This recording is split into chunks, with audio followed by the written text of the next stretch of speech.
Gimana kalau ada orang yang cinta atau suka karena sebuah alasan? Karena ada alasan. Siapapun itu yang menjalani itu, tolong tanya, bahagia nggak hidupnya?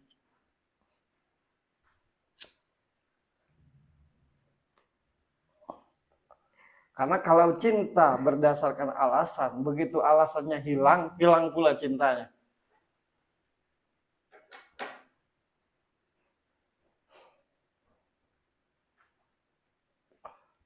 Kalau orang cinta karena jabatan, begitu jabatannya hilang, hilang pula cintanya, yakinlah.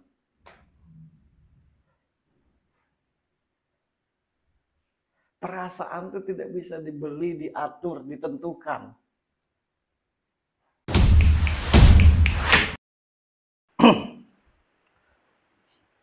Membuat orang jatuh cinta ke kita itu adalah bagian dari usaha. Berusaha untuk membuat orang sayang ke kita, itu juga bukan hal yang salah.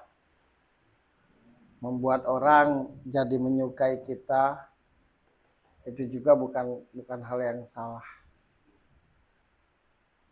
Ketika sebuah hubungan itu masing-masing saling mencintai, apapun kondisi dan keadaannya masing-masing, wajib adanya kita mendukung, mempermudahkan. Karena seperti yang aku bilang tadi, bahwa rasa cinta terhadap seseorang itu karena izin dan ridhonya Tuhan. Makanya sekali lagi ku sebutkan berulang-ulang bahwa jodoh itu di tangan Tuhan. Yang tidak boleh itu adalah memaksakan perasaan terhadap orang. Apalagi orang yang kita sukai, yang kita sayangi, yang kita cintai itu tidak punya perasaan yang sama ke kita. Nah, itu baru salah, baru tidak boleh memaksakan. Karena dalam sebuah hubungan itu tidak boleh ada yang saling memaksakan diri. Tapi membuat orang mencari cara, berusaha agar orang cinta, sayang, dan suka ke kita, itu bukan hal yang salah. Yang salah itu memaksakan atau mendukung hubungan yang berat sebelah. Perempuannya suka, laki-lakinya tidak. Laki-lakinya suka, perempuannya tidak. Terus kita dukung, kita paksakan. Nah, itu tidak boleh. Karena kenapa? Walaupun bersama pun, menurutku tidak akan ada kebahagiaan. Tapi sekali lagi, ketika ada dua manusia yang saling mencintai, yang saling menyayangi satu sama lain, wajib adanya, baik itu teman, saudara, ibu bapak, kita mendukung itu. Karena hubungan ini didasari karena suka sama suka, sayang sama sayang. Jadi ya itulah yang dimaksud jodoh. Tuhan sudah mempertemukan kedua orang ini.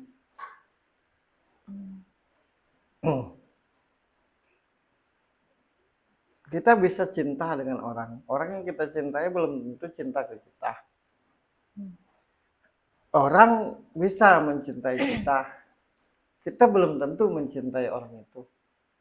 Nah, jadi kalau sudah ada kedua-duanya sama-sama cinta, sama-sama sayang, sama-sama senang, sama-sama nyaman, apa haknya kita melarang itu? Melanggar itu? Mengatur itu? Ya seperti yang gue bilang tadi, sama aja melawan Tuhan. Nah, kembali lagi ke soal Thorik dan Puji. Ya menurutku mereka sama-sama cinta, sama-sama suka, sama-sama sayang. Nah, karena apa dan kenapa mereka sama-sama cinta dan sayang, ya itu tergantung penglihatan mereka masing-masing. Dasarnya apa dan karena apa ya itu tergantung ke pribadi masing-masing mereka berdua. Kita sebagai orang terdekat, teman, sahabat, bahkan mungkin ibu dan bapak dari masing-masing, ya sudah semestinya mendukung. Sudah semestinya. Karena kenapa? Kalau kita tidak mendukung, yang tidak mendukung itu apa tidak sadar hubungan mereka juga didasari suka sama suka. Dulunya. Coba tanya orang-orang yang tidak mendukung hubungan begini. Mau nggak dulunya diatur-atur untuk cinta dan sayang ke siapa? Nggak bisa, misteri, perasaan itu misteri. Nah, tapi kalau sifatnya memaksakan, nah itu baru salah. Memaksakan, baik yang menjalani maupun yang mendukung, itu baru salah. Namanya juga memaksakan. Nah, kadang-kadang ada orang yang suka sama suka, malah dihalang-halangin dengan segala alasan, dengan segala argumen. Dan alasan yang paling ngetop adalah demi sebuah kebahagiaanmu. Alasan yang paling trending topik itu. Trending. Demi kebahagiaanmu. Ada yang tidak. Ada satunya cinta, ada satunya enggak. Malah didukung. Dan dipaksakan. Alasannya tuh demi kebahagiaanmu juga. Padahal demi kepentingan. Kalau sama orang itu, buat orang nantinya yang mendukung, begini. Ya. Dan alasan yang paling sering kita dengar demi kebahagiaan. Sekali lagi, yang menentukan kebahagiaan hidup ini kita sendiri, bukan orang lain. Orang lain itu hanya bisa memberi saran, hanya bisa menasehati. Tapi yang menjadikan kita ini bahagia atau tidak dalam hidup kita, ya kita sendiri. Karena yang bakal menjalani itu kita, bukan orang lain. Makanya bingung dan sangat-sangat bingung kalau masih ada hal-hal seperti ini.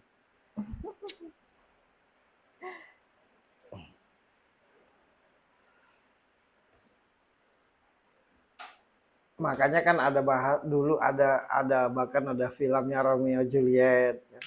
Kenapa akhirnya jadi film Kais dan Laila? Kenapa akhirnya jadi cerita? Menurutku bukan karena keromantisannya, tapi karena perjuangannya.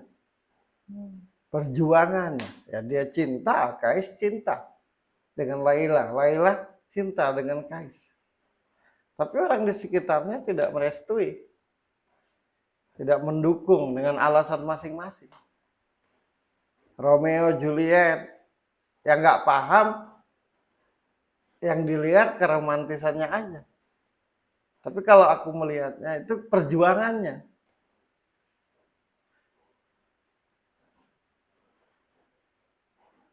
Ada cerita Siti Nurbaya, Datuk Maringgi, ibu bapaknya Siti Nurbaya berkata bahwa bahagia kamu, Datuk Maringgi hebat. Bahagianya sebuah hubungan itu karena suka sama suka. Bukan ditentukan oleh apa yang kita punya. Nah, apa yang kita punya itu adalah sarana untuk menjalankan hubungan itu sendiri.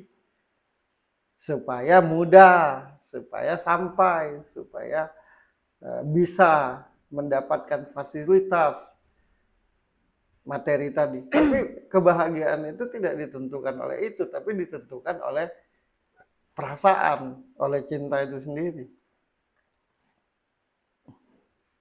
Banyak orang yang secara materi kaya raya, tapi dalam hubungannya hampa, bahkan akhirnya berpisah. Secara materi mereka lebih dari cukup, tapi secara perasaan nggak ada rasa apa-apa. Akhirnya berpisah. Banyak orang juga yang hidupnya susah, baik laki-laki maupun perempuan. Tapi karena mereka punya perasaan cinta, punya perasaan saling menyayangi, saling menyukai, tetap bisa bertahan walau dalam kesusahan itu sendiri.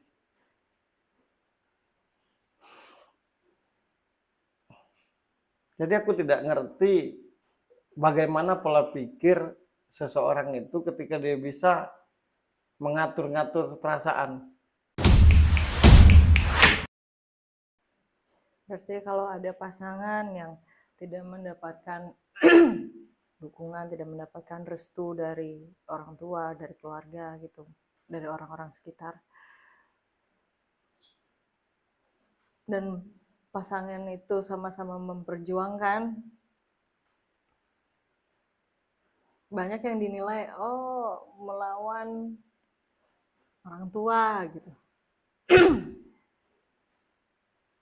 Ya kalau ada yang berkata melawan orang tua, coba tanya orang tua itu sendiri, siapa orang tuanya?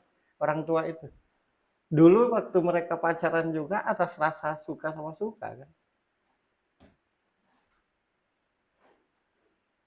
Jatuh cinta kok melawan. Jatuh cinta. Atau mencintai kok disebut melawan orang tua. Orang tua sendiri yang berkata seperti itu dulu juga kalau jatuh cinta nggak bisa kan ngatur-ngatur atau diatur.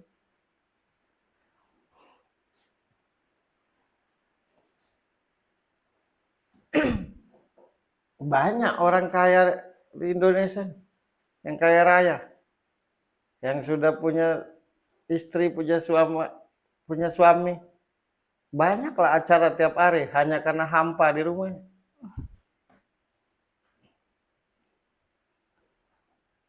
Syukur kalau kita ketemu pasangan yang kaya raya, nah itu bonus. Alhamdulillah syukur kalau kita ketemu pasangan yang punya jabatan tinggi. Alhamdulillah syukur kalau kita dapat pasangan yang jadi presiden. Alhamdulillah syukur kalau kita punya pasangan pengusaha. Itu bonus. Tapi dasar utama dalam sebuah hubungan itu suka sama suka. Cinta sama cinta. Sayang sama sayang. Alhamdulillah syukur kalau masing-masing sama-sama berada.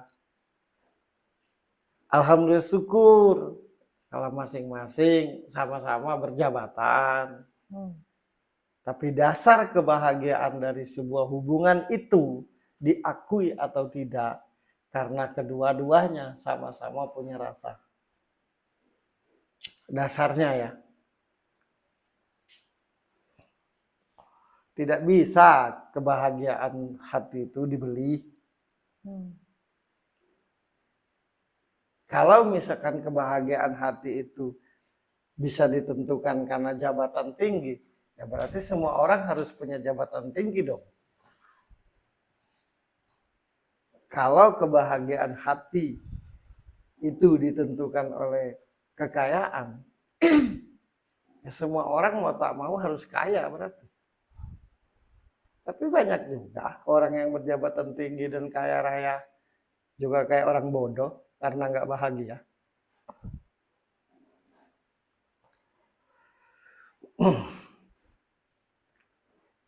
Nggak usah kan soal perasaan sih. Semahal apapun mobil yang kita punya, kalau kita nggak suka, nggak akan bahagia. Semurah apapun mobil yang kita punya, kalau kita suka, pasti bahagia. Jadi dasar segala sesuatu untuk menuju kebahagiaan itu rasa suka dulu.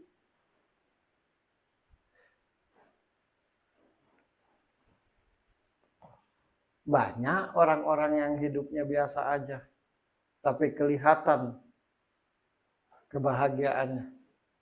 Walau serba pas-pasan. Ada juga yang sama-sama suka, kebetulan sama-sama kaya. Ada juga yang sama-sama kaya, tapi satunya suka, satunya tidak, hancur lebur juga. Jadi tolong renungkan makna dari jodoh di tangan Tuhan. Itu bukti bahwa kita tidak bisa menentukan siapa pasangan kita kelak. Ya. Nah, kalau sudah ketemu orang yang sama-sama yang kita sukai dan dia juga menyukai kita, itu tanda-tanda jodoh dari Tuhan. Tanda-tanda. Jadi atau tidaknya tergantung keyakinan hati.